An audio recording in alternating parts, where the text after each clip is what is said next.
Young Frank Bossard was one of the brightest boys in the Lincolnshire village of Gedney, but the innocent choir boy of 11 was in trouble by the time he was 21. He was arrested while studying in Germany and accused of swindling, then freed when his vicar sent money to pay his debts. Soon after, he was jailed for 6 months at King's Lynn in Norfolk for cheque frauds. His hunger for money would be his downfall. The errant choir boy seemed to have learned his lesson until 31 years later, when he appeared at the Old Bailey to be named a traitor who used radio transmissions from Moscow as instructions. Unnamed men of the UK Security Service gave evidence behind closed doors on April 5, 1965, when Bossard was alleged to have sold secrets to Russia for £5,000. Bossard, who is now 52, was a rocket engineer, earning £2,500 a year. That's the equivalent of almost £43,000 today. Bossard lived in Quernbrook Lodge Close in Stoke Darban, Surrey, and worked at the Aviation Ministry's Guided Weapons Headquarters in London, where temptation for money led him to photograph secret ministry files. Information of these incidents, meetings in London between Bossard and a 6-foot-tall, fair-haired Russian agent known as Mr. Gordon, soon came to light at his trial. Interestingly, instructions to Bossard were conveyed through 5 songs played over Moscow radio. One of them was Moscow Nights, which was also a Kenny Ball hit called Midnight in Moscow. Even more amazingly, Bossard was the first spy to be caught with the use of an electronic transmitter. These transmitters were placed on the clips of classified documents, which were followed to Bossard's desk and eventually to the hotel he was using to conduct his clandestine activities. Films were left by Bossard in what are known as dead letter boxes, agreed hiding places for material. These included forked trees, a broken drainpipe, and a hedge in the Surrey countryside. Collection of the films by Russian agents took place after sunset, leaving behind Bossard's payments. At 15, he took a job as an assistant in a cycle and radio shop, and then another at 19 with a cycle company. At the age of 20, he went to Munich, where he took a radio course at the Technical High School.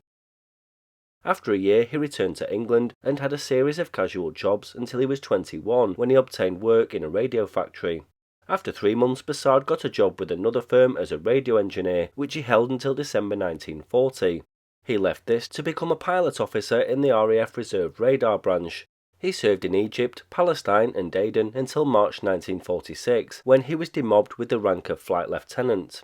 He lectured for a time at the College of Air Services in Hamble, Hampshire, and in October 1946 joined the Ministry of Civil Aviation as an assistant signals officer. In December he was promoted to signals officer, and in January 1949 posted to Prestwick as staff telecommunications officer. Then in 1951 he became a senior officer in the British intelligence organisation MI6 in Germany, dealing with electronics, and in 1956 he was appointed attaché to the Bonn embassy in a similar capacity. When that branch was wound up in 1958, he returned to London and took charge of a section of the General Intelligence Bureau at the Defence Ministry. He remained there for a year before returning to his former department, by then the Ministry of Aviation. He served in the Guided Weapons Division and since July 1964 had been one of 2 project officers in the development of guided missiles. When Bossard went on spending binges, he caught the attention of MI5, who decided to place him under surveillance. They shadowed him for 9 months. Suspicions were confirmed when the Soviet double agent Dmitry Polyakov, known as Top Hat, provided information about Bossard's activities. Another agent known as Knick Knack also provided the Central Intelligence Agency with information regarding Bossard. On March 12, 1965, he went to the Ivanhoe Hotel in Bloomsbury and checked into a room under the name John Hathaway of 40 Merrow Park, Guildford. On Monday the 15th of March, Detective Superintendent Alfred Wise of the Special Branch saw Bossard enter room 229 on the 2nd floor of the hotel at 12:50 p.m. He was carrying a blue suitcase and a brown leather briefcase bag. Wise heard a whirring noise, followed by a ping, suggesting the use of a timing device. The noises came from room 229. He stopped Bossard as he left the room at 2:15 p.m. He was arrested at the hotel. The charges allege that in the hotel between 12:50 and 2:15 p.m. he recorded extracts from 4 ministry files which might be useful to an enemy. The charge was under a section of the Secrets Act, which carried a maximum sentence of 7 years in jail.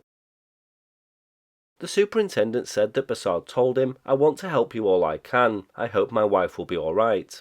His briefcase contained 4 Ministry of Aviation files marked secret, and in the suitcase was a camera suitable for photographing documents. While in the room, Bossard photographed documents in 3 of the 4 files. The films containing the documents were to be passed on to his Russian handler on April the 3rd. When Bossard came back from Germany, he was in considerable debt and needed money, and the Russians clearly identified him as an easy target. He met his Russian handler, Mr. Gordon, a blue-eyed man who spoke perfect English, at the Red Lion public house in Duke Street off Piccadilly.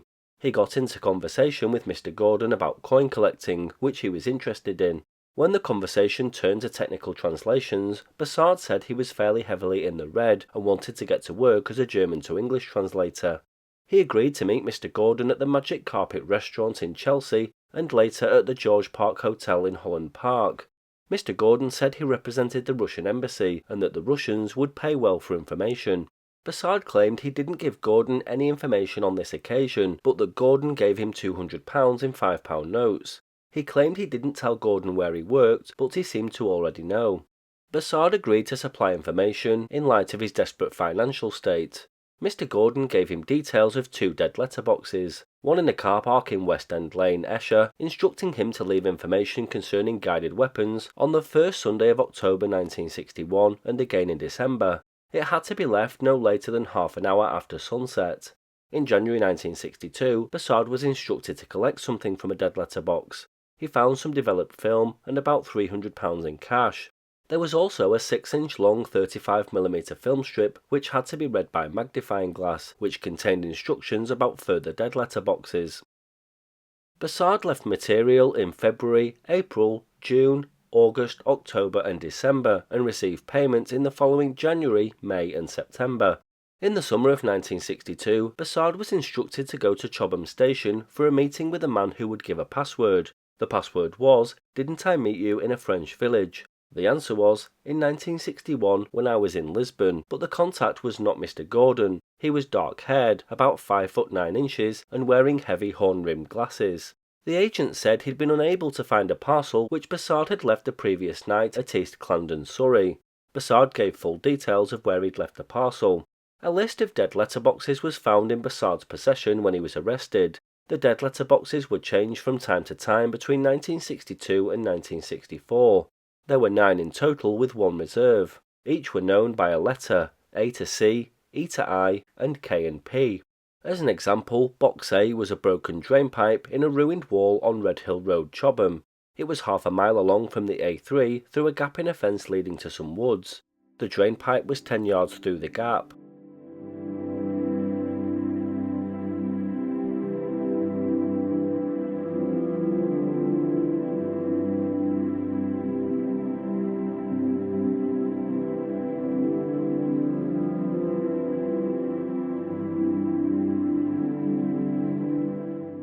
Box C was a curved tree at the south end of a wood in Headley.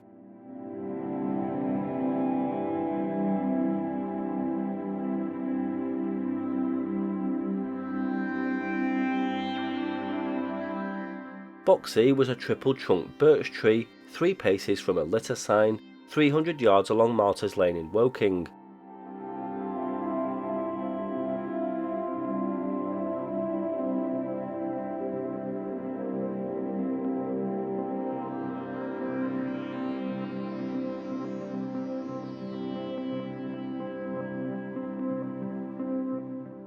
In addition to the boxes, there was a fixed meeting place at Rythe Lane, Carshalton, to be used on instruction from Mr. Gordon or his associates, or on radio instructions from Moscow.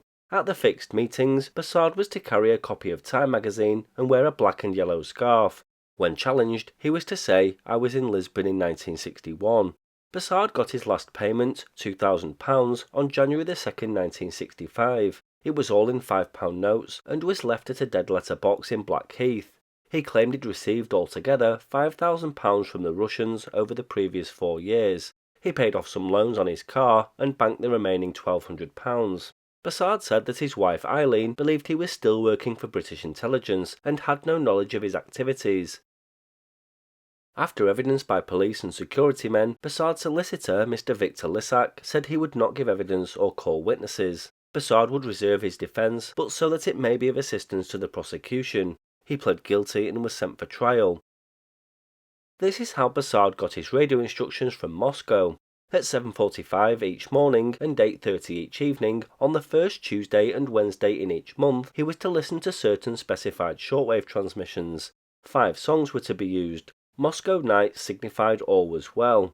He purchased the necessary gramophone records and record player and memorized the tunes, but he never received any instructions except Moscow nights, which signified carry on. Number 3 courtroom at the Old Bailey was packed during the trial in April 1965. The people that were there were specially selected. The exhibit table was filled with boxes of official files, tape recorders, cameras, radios and lamps. The whole story was revealed in more detail, including how Bossard kept his photographic equipment at the Waterloo Station Lost Luggage Office. He routinely took classified documents, mostly involving missile systems and radar systems, from his office, photographed them in his hotel room during his lunch break, using equipment he left in the briefcase in the left luggage office at London Waterloo Station, and returned the documents the next day.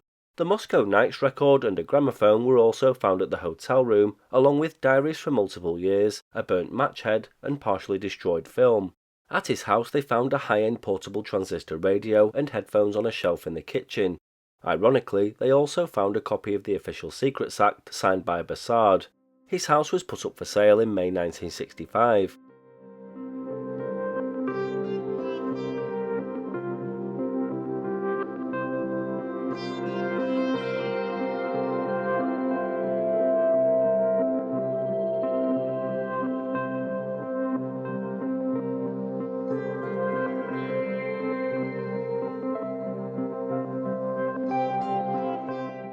The Lord Chief Justice Lord Parker told Bossard at his sentencing, "No one can tell the damage you've done."